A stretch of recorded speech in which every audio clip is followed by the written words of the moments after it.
Hey everyone, and welcome to this next edition of the Snapchat. I'm joined today, as always, with Cozy Snap. Cozy, how you doing today, buddy? What's up, man? Crazy week of both content and Marvel Snap. We've got the craziest locations going on right now, featured locations. But I'm excited. Again, we say it all the time, man. But the subjects are super fun to talk about today, man. Feeling amped. Buddy, what? Okay, so if you guys aren't aware, what we do here is we basically do 3 subjects here on my channel. We're going to be talking about the best decks in Marvel Snap right now. We're going to be talking about whether or not Silver Surfer is broken. And then also we're going to talk about the best turn 1 and 2 openers in Marvel Snap. And then Cozy, what are we going to be talking about on your channel? Yeah, so it's great. We were talking about the best decks over here, but on my channel, we talked about the overall best cards right now, and it was a huge, lengthy discussion. Super excited for you guys to listen to that. We're also going to be talking about Silver Surfer, basic thoughts, but also what are other cards like him that give the same role to and bonuses to several different cards. And then lastly, new cards are coming in December. We've got 3 insane. 1 is crazy. I'm excited for you guys to listen to that as well. Alex, I've got to say, I feel like the listeners and watchers here, they both think we're just so full of positivity that like a meteor could hit our freaking studios and we'd be like, oh, wow, that's great. Alex, what do you feel? That's just fantastic. There's a hole in my wall. Yeah, I know. Hey, that's Saturn giving me a high five. Actually, it's Jupiter that flings rocks, isn't it? Isn't Jupiter the one that throws rocks into our path? Dude, you're a teacher, man. I don't know. I haven't looked at science. I haven't looked at planets since like the menu I used to eat on, or the little placemat with and they got rid of Pluto, so now I'm all messed up, confused in my head. Oh, buddy, yeah, it's you know what, man? Honestly, it's how can you not be positive talking about Marvel Snap? Like, I don't understand. It's a game. It's an amazing game. There's so much right going for it. I mean, if you're here listening to this podcast right now, you're in the right spot because this podcast is all about positivity. It's all about Marvel Snap, and you know what, guys? I feel like we're only at the start. We're only at the beginning. This game has truly delivered on so many of our expectations, and I think it'll continue to do so for a long time. And Cozy and I are going to continue to deliver content for you guys for a long time. And Cozy, like, is this not just an incredible game, honestly? It is. It's genuinely, I wish I could play it more. I have to consecrate so much that I don't even get to play it as much as I wish I could. And I agree. It's super easy to talk about. I also quickly want to just say thank you guys for downloading the podcast on all the different audio versions that we made available. We've seen a huge feedback there, and it really helps us out. Checking it out on Spotify, Apple Podcasts, all that good stuff. We'll keep shouting that out for the time to come. But yeah, dude, I'm excited. Let's talk some Snap. Yeah, absolutely. And I think the first thing we got to talk about here is what's the best decks in Marvel Snap right now. I mean, it's interesting because like we like talking about the meta. We both do a lot of deck guides, stuff like that. I mean, your deck guides are absolutely remarkable. And it's one of those things where I think that like it's so great to take a moment just to step back and say, hey, you know what? This time of the week, what is the deck to play, right? And feature locations aside and everything like that, let's not worry about that. But Cozy, what is the deck that you're turning to right now in Marvel Snap? So I want to open with, I truly, at the bottom of my heart, because of how locations work, I think there are still so many decks that work. Truly, Devil Dinosaurs and discard decks and destroy decks and on reveals with Black Panther, Arnim Zola, trick plays. There's so much that works in the game. So until we see more competitive scene and more like staple, percentage of like these are truly performing well above everything else, I think that you can really just create decks and have a good time and win with it if you know how to play. We talked about some tips on my side on what is the best ways to kind of learn consistency there. But if I was going to talk about like one deck, if I'm talking about just decks that I think are across the board performing super high, we got to start out with the token Bay Row is what it's called now, because of where Destroy is in the meta. Destroy is, in my opinion, kind of the standout archetype that's really kind of just keeps on getting better and better. And I've made a deck that kind of goes off that to add the power of also She-Hulk who's come into the game. And I'm going to pull it up here. I call it 2 bays because you've got She-Hulk in it now. And you don't need to have Thanos. And I just always thought, I love Thanos. But I think this deck is consistent. I think this deck is shown across social media. It's winning a lot. Yeah, do you want to read it out for the audio listeners? Absolutely. So, guys, if you don't know the deck by now, essentially the entire purpose is to get a couple destructions at the beginning, and then you go ahead and you play Wave on turn 5. So you get a free death play. If you do it right, you can get a pretty much 2-cost She-Hulk, and then you can play any other card for only 4 cost, right? So that's the main premise of it, and it has Hood, Nova, Yondu, Bucky Barnes, and Carnage. You've got Killmonger and Deathlock in there as well. And then, of course, my girl, she's coming up every episode, guys.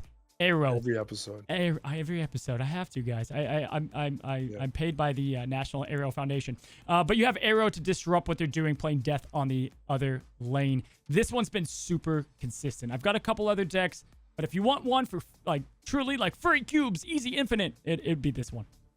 Yeah, I mean, especially the She-Hulk Death Wave like combination. That is probably the dirtiest turn 6 play in Marvel Snap right now.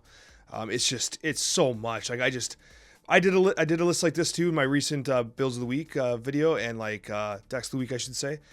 And like it was just testing it. I was like, I feel bad. Like I feel bad crushing guys like this because it's like so much power. It's so good. Like you hit it on the head. Like you talked about how She-Hulk was one of the absolute best unlocks, like best token uses, S tier cards, and I think it's proving to be the case. Like She-Hulk has been truly remarkable, and I think testing through the meta in the last few weeks has shown that She-Hulk is an absolutely god tier card. Yeah, and I want to say this, guys. I think we've both have made different She-Hulk decks, but I've got to say, if you're in Pool 2 late and you're going into Pool 3, She-Hulk would be one of the first cards I get. She cost a lot, and the token argument could be made, but another deck that I think performs really well right now is the Two Devils deck, and it's really having Daredevil and Devil Dinosaur put into the same deck with a lot of synergy, and throwing She-Hulk into that as well. Having a Devil Dinosaur She-Hulk play right out the gate, you skip turn 5. Dude, that's, we've said it before, 11 plus power on Devil Dinosaur, 10 power on She-Hulk. It's insane. She truly fits in. She's super versatile, super impactful. I agree there, and I think 2 bays, as I like to call it, is strong. Do you have a deck in mind for you? What's a deck that you think is towards the top of the ladder at the moment? It's called the Silver Negative list. Now, we got to talk about Silver Surfer this week, and so I have a Silver Surfer Negative list that I think is doing really well. What I run in it is Angela Psylocke. So I love my turn 2 plays. I got Angela Psylocke, I got Ironheart, Mystique, Silver Surfer, because of course, you got Bishop Wolfsbane, you got the Brood, because I mean, how do you play Silver Surfer without Brood? Mr. Negative, Wong, and then you got Iron Man Sarah, and that's the list that I've been running quite a bit. And it's been remarkable. Like it has been taking guys by surprise. The turn 6 miracle play is like unlike anything I've ever seen.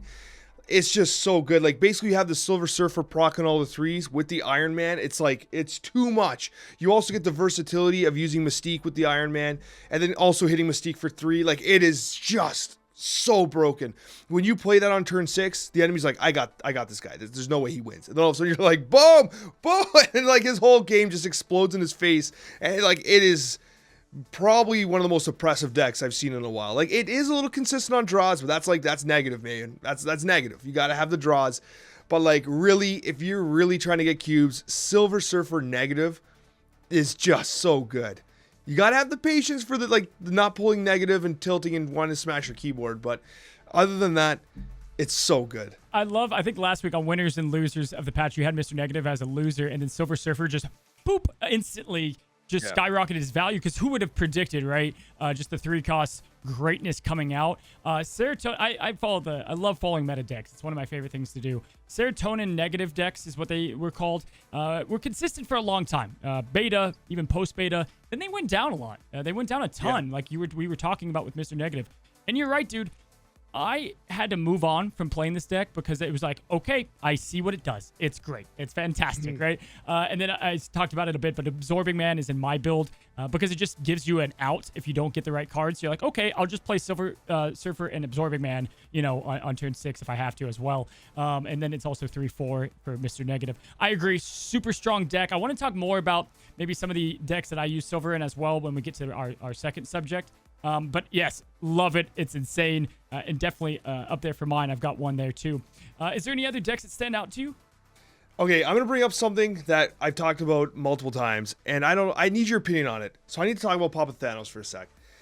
I know we brought it up already, but Papa Thanos, I have been working hard on a number of lists. Like I literally played him nonstop for almost 2 weeks, and we're at the point where I think I'm settling on this list that's a zoo list, which basically is like a Khazar Blue Marvel Onslaught list with Thanos in it, where you don't even care about playing Thanos. You just take advantage of the 1-drop stones that just have so much value, like Reality Stone, like the Power Stone being a 1/3, and you're like, you just use the stones to just generate so much board pressure as like mega squirrels that also have abilities with a draw mechanic.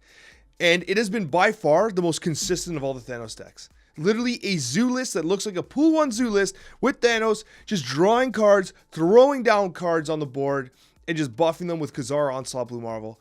Not even caring about Papa Thanos himself. You take me on an emotional roller coaster with Thanos, because I was prepping myself. I was distressed. I was like, okay, here it goes. More slander on my pops, on Papa Thanos.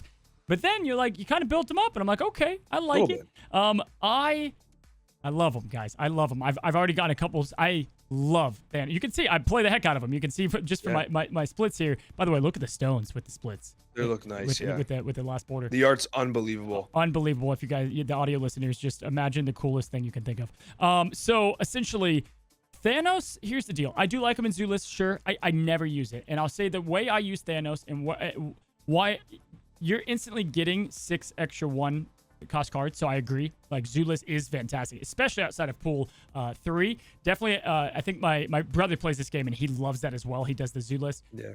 I take advantage more so of a Killmonger. Because Killmonger's so present, I want Killmonger to destroy my stones, and then I use the death play with being able to play death for free because I just destroyed all these stones. That's the way I kind of go about it. But I do, and so that would be counteractive, right, to a Zoo List. But I love the other synergy that you just brought up, for sure. Yeah, like, you definitely need to have Killmonger in the back of your mind. Like, I do play with armor and lane, and I do commit one of the lanes to the Blue Marvel Kazar Onslaught type combination. But you are right, Killmonger's gonna ruin your night. Like, he's gonna live in your nightmares. Like, it always will. But that's every Zoo List ever. Very true. I think Thanos, where I found, and I'm gonna do another deck guide on him, I would say where I found him most consistent and why I still rate him in the S tier. Guys, we just talked about him, and we talked about him on my channel. But Devil Dinosaur, you've got a card that is always going to give you pretty much a full hand. Like, and this is, putting them together is a no-brainer. It is, seriously, works out so well. I've played Devil, She-Hulk, and Death all in the same turn consistently. Still works out. Love him. I also think, obviously, Quinjet's great, but being able to play him with some other options work very well. Fantastic card across the board. I'm glad you brought up Thanos. Still don't think we found the perfect deck, but he would be one that I would mention up there just to create some good, strong possibilities for the best decks in the game. Anything else? I mean, realistically, I've been doing a lot. This is going to take us right into the next Silver Surfer, and basically, I've been experimenting with this one deck, and I'll put it on the screen for those that are watching. And basically, for those audio listeners, we've got a list that is, I'll make a whole guide about it as well, so keep an eye on the video. But essentially, it is a Cerebro 6 list that has discard with Silver Surfer. And basically the way it works is you're seeing the list right now on the screen, and it looks wild. It looks like it has absolutely no synergy. But all the discard cards, Hela, Hellcow, even, the Demon from the Hood, basically they're all 6s. And the nice thing about Silver Surfer is that when it procs onto your 3s, they become 6s. And you got Cerebro, which brings them up to 8. And then all of a sudden, the guy on the other side's like, wait, is this a Hela discard list or is this a Cerebro list? What the hell is happening in this video game? And you take his cubes. It has been an absolutely wild list to play. To call it reliable would be lying to your face, but the title and the YouTube thumbnail is going to say 100% win rate, get to infinite with this deck, because it is unreal.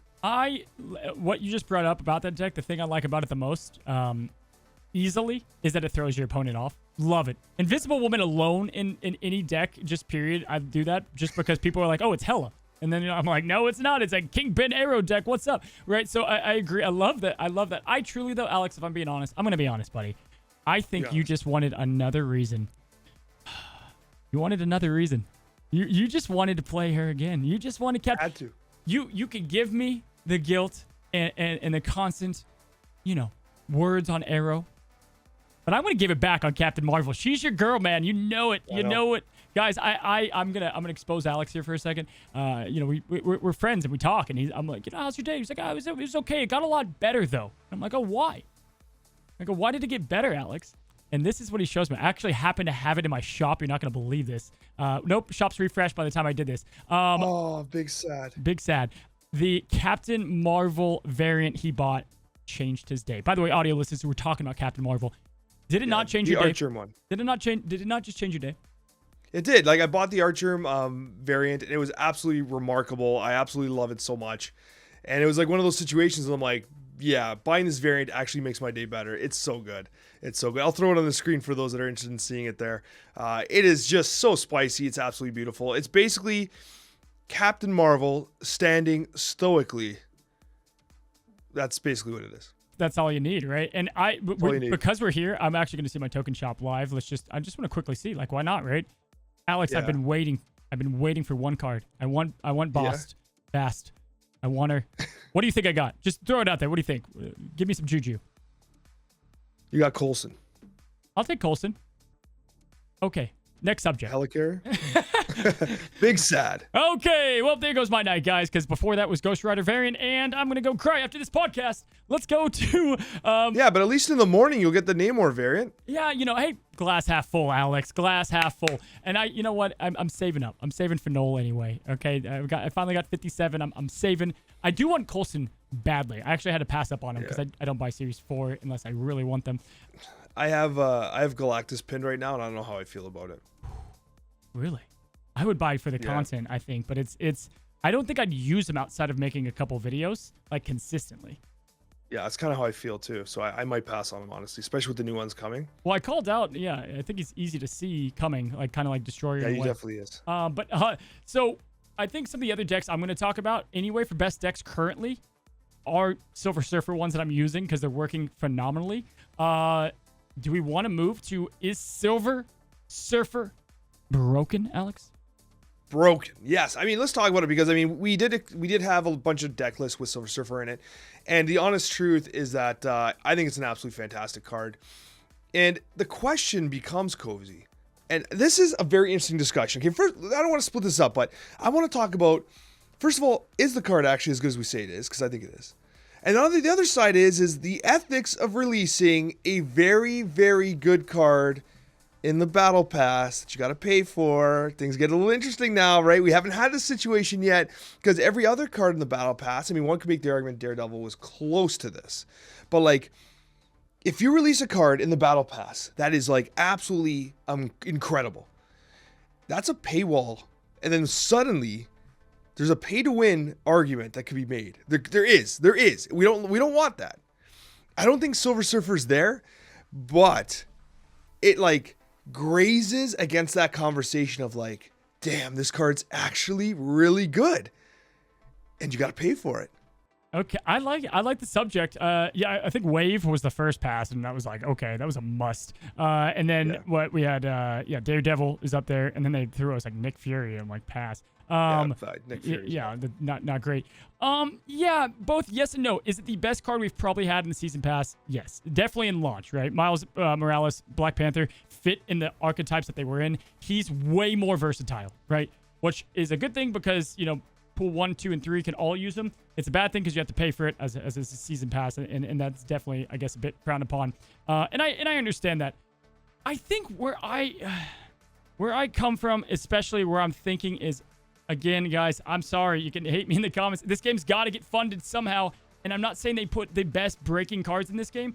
If this was in right now, Silver Surfer's the best he'll be because you don't see him coming. You're not used to playing him. I think that's why he's super strong at the moment.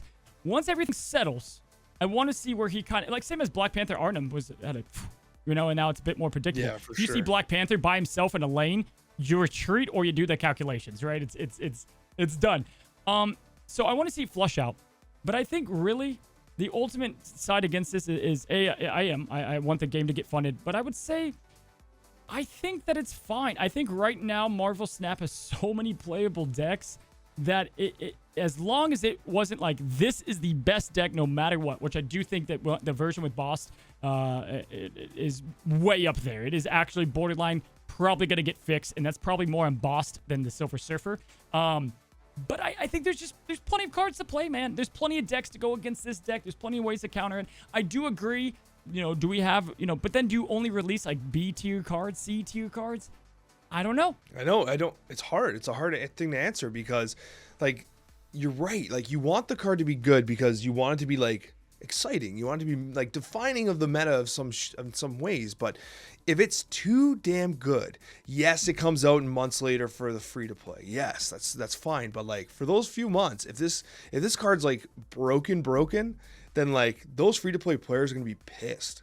You know what I mean? And rightfully so. Yeah, I think it comes out 3 weeks now after, or 4 weeks after. But I agree, it's still like a month. The month of not having it, right, is there, and they're trying to create that in a sense, and I get that. I think they just need to be careful, and I think they need to just make sure that really they can't test for everything. The player base, getting this many people testing it is what makes it good. And guys, I'm not just like here to defend Second Dinner, but these are just it's the new shiny toy, and so it's like use old reliables that have been working. Bayro will kick this thing's butt still, and whatnot. And so I do agree though, and it's a fine line. I think more so the not including variants is where they're going to pedal on.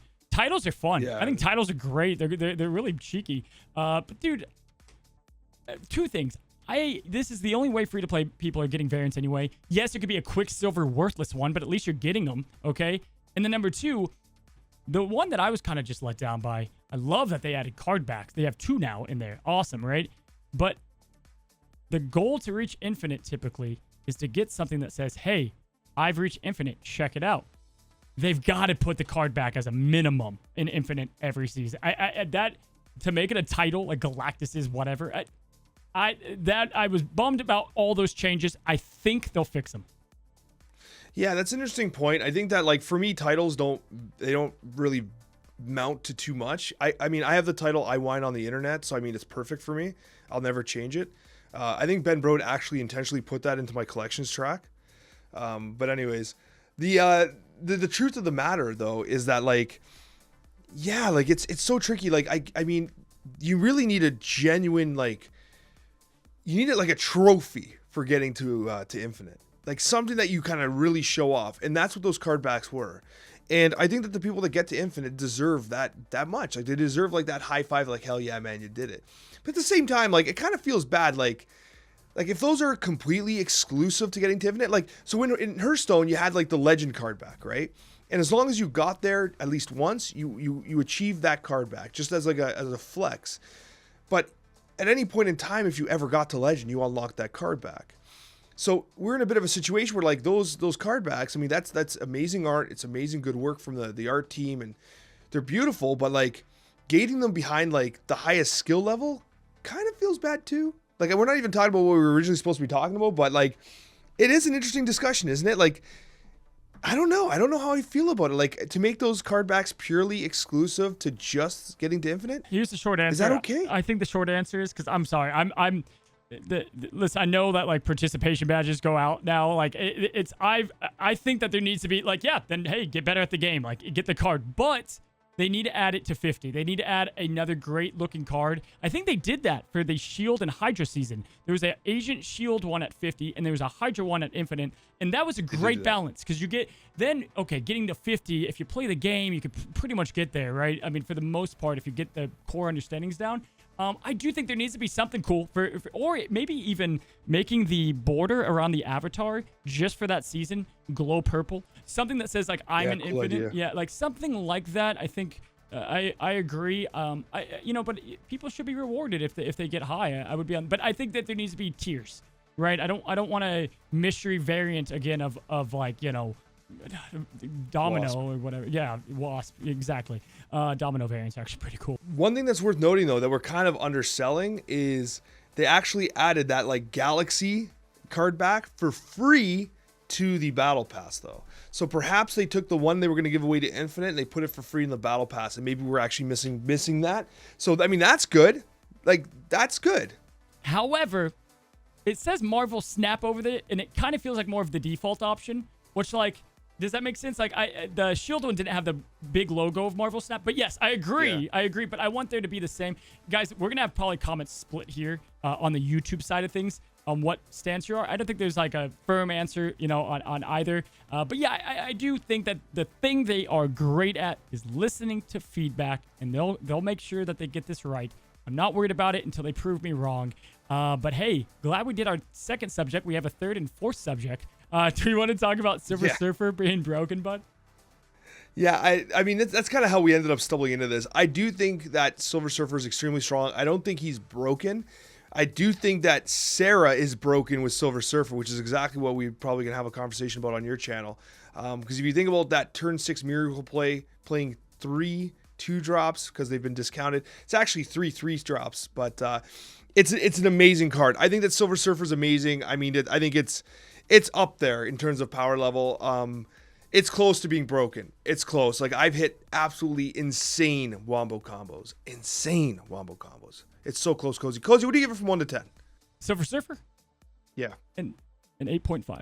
Maybe a 9 because of versatility. And it's not even, 9s are high. 8.5. I gave Black Panther an 8, and I would dial that down. So, like, or I think I gave him a 7, but I would give him an 8.5 just for versatility that he brings. I want to talk about a discard deck quickly. I'm not going to go into all of it that I use him with, but it's a perfect example of, like, when you buff all cost cards, right?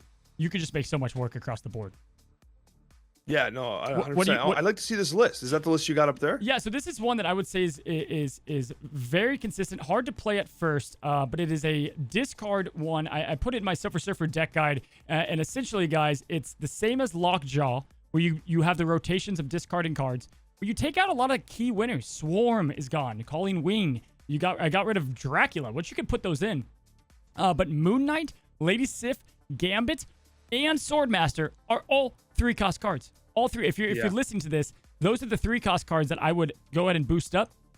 And the fact is, you're getting now a discarded option to boost up Morbius, and you're getting the extra power. And here's the thing, discard cards already have high power to make up for the con of discarding. So you're getting a 3/9 out of Swordmaster.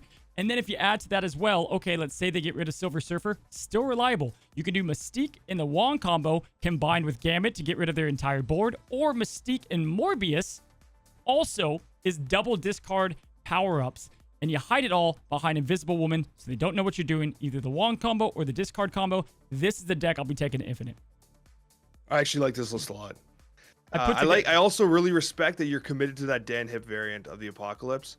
Oh, even though you paid the money for the other one. I've got the whale version. I'm like, no, this is what I'm using. This is my, like, most proud theory craft that I haven't seen out there a lot. And again, if you want to see, like, the whole ins and outs, I did make a video on it, not to, like, self-plug. But yes, the Dan Hip dude, and this one, this is straight out of, like, Final Fantasy 15, man. Yeah. Swordmaster, for audio listeners, sorry. But anyway, yeah, I think this is a powerful deck. This is one that I'll be using with Silver Surfer. And I think we've discussed pretty well. Any closing notes on the Surfer? No, I think that he's just a very good card. I think that he's definitely worth playing. He's definitely worth buying. I think the Battle Pass is pretty solid, with the exception of the removal of the variant for the variant unlock for free. I think that's a lot of people do look forward to those. But other than that, I think that it's a competitive card, and it brushes close. It brushes close to that pay to win area, but it doesn't quite get there, I don't think. Yeah, I respect this variant just for the callback to where he comes from. And yeah, I agree. It's a pretty cool. It's a pretty good pass. Pretty good pass. Show that card back again. Yeah, this is the one we were talking about, guys. For visual listeners, I just don't need this on here. I don't like the Marvel Snap in it either. I don't need it. That's where I'm like, okay, that feels like a default option, like the green blue ones. Whereas, like, the other ones aren't like that, like the Agent of S.H.I.E.L.D. one. This is a pretty cool avatar. And then for Star Wars fans out there, guys, I'm just going to tell you, I'm a huge Star Wars fan. The title, That's No Moon, just brought complete warmth to my heart. I mean, it's a good would buy it just for that. So, Alex, shall we move on to what I'm actually super pumped to talk about? Probably out of all the subjects. Yeah, I'm pumped for all of them. But our last subject, the best turn 1 and 2 openers. Yeah, best turn 1 and 2 openers. Honestly, Cozy, there are so many openers in the game that are truly remarkable. And part of the inspiration of wanting to talk about this is there are so many players out there that are skipping turn 1 for sure, and some are even skipping turn 2 now with Silver Surfer. They're like, I got all 3s. I don't need turn 1 or 2. But I'm telling you right now, there are some sweet, sweet combos to be had in turns 1 and 2. And you know what, Cozy? I'm going to be so generous to start us off. I'm going to hit you with a combo that I know if I was playing against you 1v1 in the upcoming PvP mode, and we're in a tournament together, and I throw this 1-2 wombo combo on you, and if you don't get upset at me, then there's something wrong. Because when I put down turn 1 Iceman, and then I follow that up with turn 2 Scorpion, and you don't get upset, there is something incorrect. Lethal. Hey, no question about it. That does so much disruption on 2 turns in a row. It's absolutely disgusting. I truly agree. I think this is one of the best 1-2s that not a lot of people talk about. I don't think a lot of people are talking about. It's everything's focused on 5-6 cost, 4 cost. You are correct, man. This is the wombo. Like, the fact that you can maybe hit a magic, devil, dinosaur, whatever, to a 6 cost, and then, hey, throw it up on there and go ahead and play Scorpion down. And Alex, let's say they're playing Cerebro. Hey, they're done. They leave. Yeah, it's game's over. Game's over. Done. Or Mystique, Iron Man, Silver Surfer, -1s. -1s. Yeah, it's just such a heavy hitting turn 1 and 2 combo that like is always perfect. And the nice thing about it is if the opponent is holding cards, Scorpion just hits that much harder. Yeah, this isn't a 1-2 combo, it's a 2-3 combo, but Scorpion played in conjunction with Black Widow, and you give them a Widow's Bite, and then you make it a -1 and they have to play it to get rid of more draw is another like spicy Scorpion play that I like. The 1-2 there, love it a lot, because there's not, if you look at all the 1 costs and the 2 costs, like there are some limitations as far as like what you can do. Like 0 Ebony Maw might be up there as far as like power potential. That's it's like a cool one, yeah. 110. I really like that. But the ones that I would kind of my go-to that I would say, and one that is reliable. First of all, obviously one of the most versatile 1 cost in the entire game, the Hood. Hood's used all around the board, but the -2 kind of sucks, right, Alex? It's like, that's a bum. It feels terrible. That's but a bum. If only there was a way. If only there was a way. Now, you might think Carnage. Okay. Or maybe a Destroy option. Yeah, well, there's surely, you want to save that for later plays. I can't find her at the moment. Here she is. I actually just got this variant from the collection track. Viper. Hood followed by Viper actually works. It is such a power swing. Like right off the bat, you get the 1-6 Demon, you get the 2-3 Viper, and you get rid of, and you get pretty much a Green Goblin on the other side. Yeah, it's an amazing play. Amazing play. You're right. Like this combo, it probably hits even harder from a value standpoint than the Iceman Scorpion. And the nice thing about it is when they see Hood come out, they're like, this is a destroy list. And then Viper kicks it over. They're like, oh my gosh, you got to be kidding me. It's filthy. I think Viper's, like we just said, is going to get a lot more play. No question. I've got 2 other cheeky like power combos. Do you have anything else for 1-2? I got one, and I've talked about it before, and I'm going to get hate in the comments about it. People are like, bro, Alex is just, it's a lot of power. Hawkeye, mid lane into Medusa as a 7 power turn 1-2. Oh, I thought you were going to say Watu. Okay, I braced myself for another Watu conversation, and I was going to leave. Yeah, okay, I was going to leave. The Hawkeye, so Hawkeye, who you can tell I play so much, and Medusa, yeah, dude, that's a staple favorite. I don't think I've seen Medusa since the old days, but it's a strong combo. I've done it in the value lists that I've made a few value lists where I really like playing tempo. But the thing about it is that like you have to play Hawkeye mid, and it's a blind play because you don't know the location. So it's like you're gambling. You are gambling. So, and the other side to that is like, hey, that's 7 power. Hawkeye dominoes 6. So for 1 power, like you're gambling. Is it really worth it?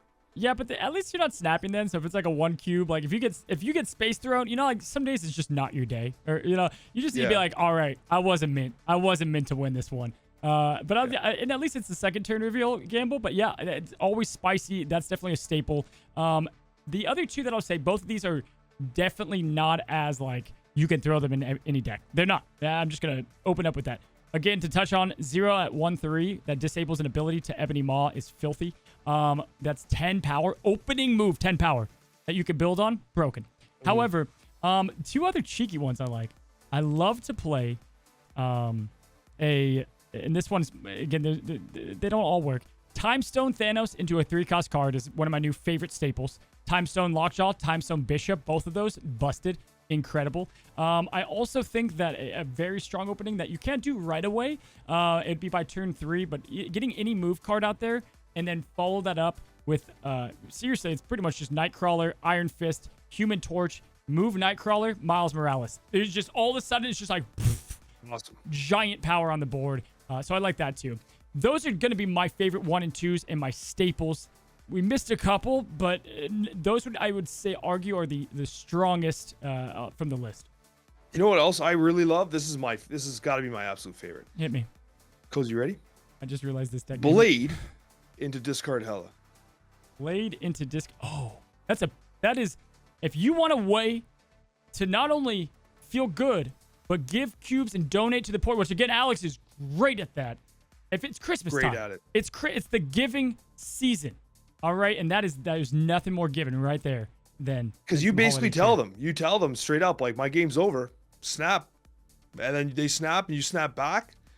And then you ride it. You donate those cubes, and you know what? You did a good thing that day. You hit him with a happy holidays right after that. I was pointing out the deck I had for my video segment. Sorry to just have that up there. Great, now we're gonna get demonetized. Yeah, you're fantastic. And I tried to put just like dumpster fire in there, except I put some other place. Anyway, so yes, I agree. Those tough openings like the hella discard, right away, or the archetype defining like Lockjaw, Mr. Negative. Dude, fun topics, man. Fun topics across the board. This was a great episode. You know what else is a great episode, Cozy? Yours. That's right in the middle of the screen. Guys, you got to click this video. We had so much fun discussing the best cards in Marvel Snap right now. Silver, Surfer, Synergy, and insane new Pool 5 cards that are incoming just in the month of December, guys. Click that video, and we'll see you in that next one. Thanks for watching. See you next week.